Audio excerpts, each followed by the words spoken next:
This is the lathe. Your work goes in here. This is the motor. It turns it. This holds it. Okay? That's the wood lathe.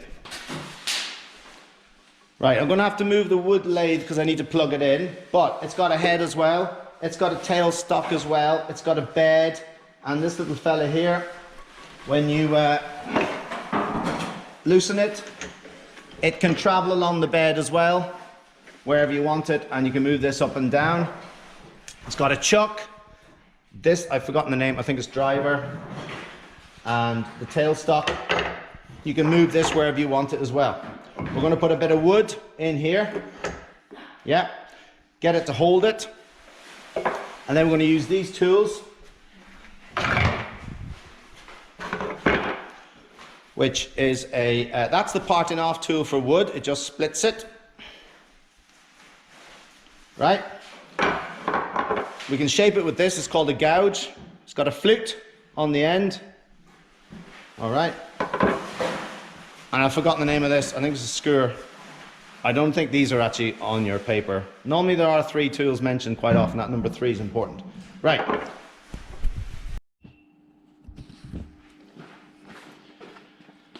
Right, I put the lathe back against the wall because I need to get it plugged in. You're going to put a piece of wood in here. It has to be a square piece to start with, but you can't put it in the lathe until you take the corners off it. So, to take the corners off it, you join the corners, right, with a diagonal line, because you need to find the center first. When you got the center, you can make a hole with a bradawl, okay, by leaning on it properly, you know, and that will go into that point there, all right? And here is the spindle, and I've forgotten the name of this. I think it's something like a driver. It's got a point, and that point will go into that hole there, okay? Now, before we put it in the machine, we need to take the corners off it. So I mark down 1 centimeter, 1 centimeter, 1, 1, up 1, across 1, across 1, up 1. And I join these up, right, along here and on the other end, so I can remove those corners. You have to join the diagonals first to find the center. Then you got to remove the corners, because once you remove the corners, you will never be able to find the center that easily. So you have to remove the corners first. Right. No. I can't do this with one hand.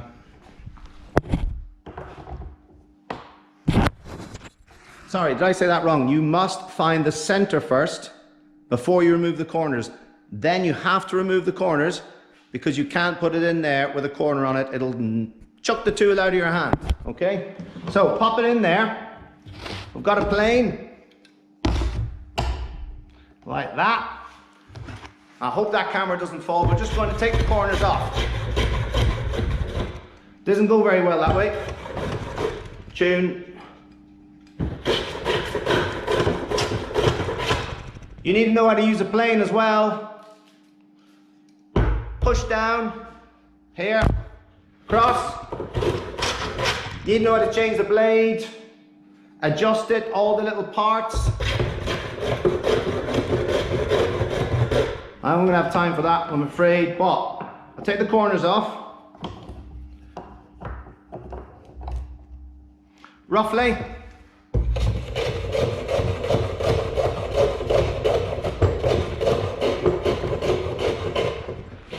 If it doesn't go very well in one direction, if you spin it round, it normally likes it in the other direction. All right, that camera is going to fall off there. Oof.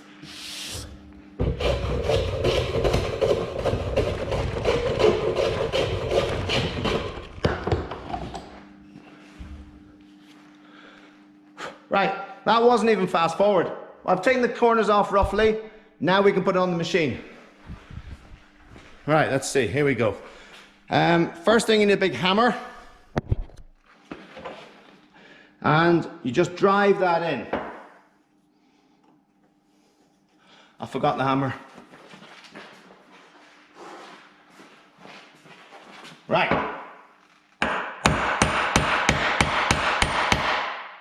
That's that. Now, I must get a name for that. You put that into the, I call it a chuck, but I think it's a spindle actually. In like that. Then bring the tailstock, can you see that? Over.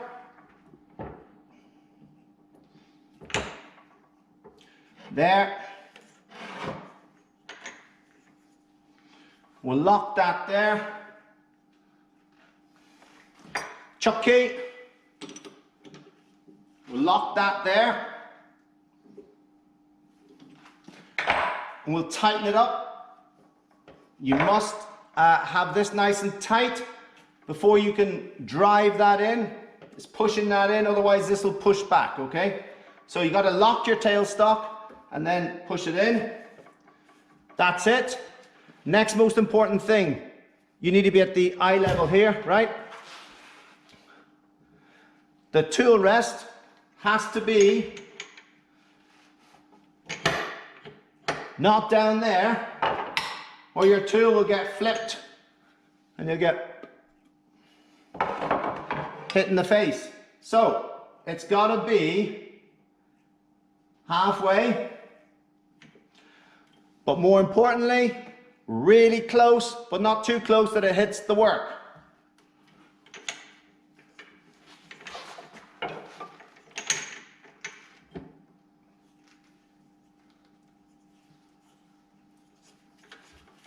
Right. Just 3 millimeters there will do. I'm very warm. And as you cut your work down, you will need to move that in, okay? So that's ready to go. Always check it's not wobbling about or it's not loose. And step back and switch it on, right? And make sure it's okay. That looks good. I probably should have explained that this tool and this tool are for working on things that are round, but I think you would have known that from the start, but I might put this at the start. Right, this is the metalwork lathe, sometimes called the center lathe or the engineer's lathe. And this is the woodworking lathe, wood lathe, and they're both used for making things that are round, maybe like a newel post or spindles up your stairs or lamps, anything that needs to be round. Right, my battery's starting to run out, so I need to get this started and just show you how it goes. I hope you can see there. We'll switch it on. Take the gouge. Should wear an apron as well. I'll go and get an apron.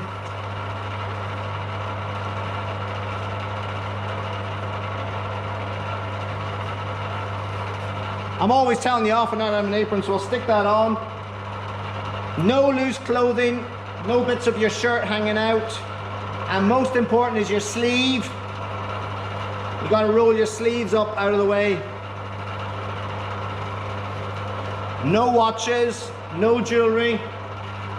Take your gouge, pop it on the rest, and very slowly bring it up, okay? Up. Off to the side.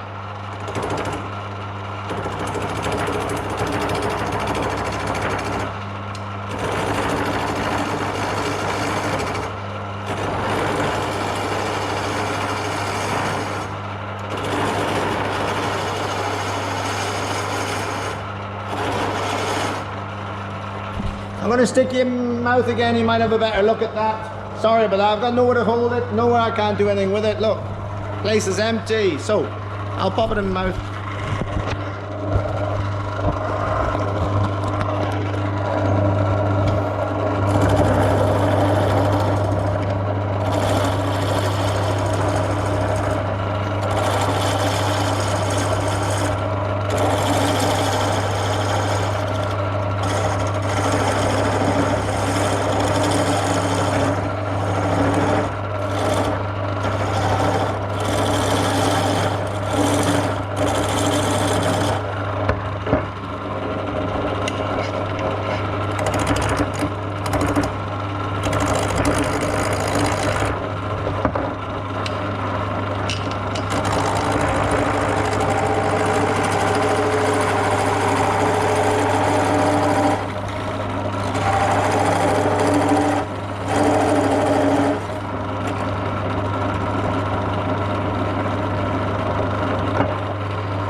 I'll just switch it off. Oh, I got some bad habits when I worked here. You guys walk away from the machines, leave them running. At the end, you can sand it, polish it, wax it up, make it nice and smooth. So, you can get this. Yeah. And you can also get a tin of polish, put some wax on it, make it nice and smooth. Sometimes they just are a little bit nice to rub against it as well. Happy with that? Easy. You got it. Good luck in your exam if this comes up. I do hope it does. It has come up recently.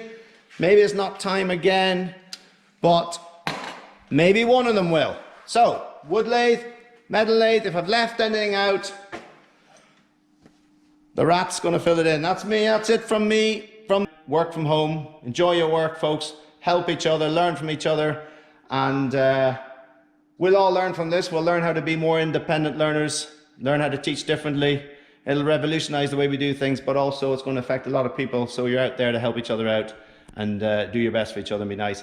And hopefully it's back to normal in September. Here you go.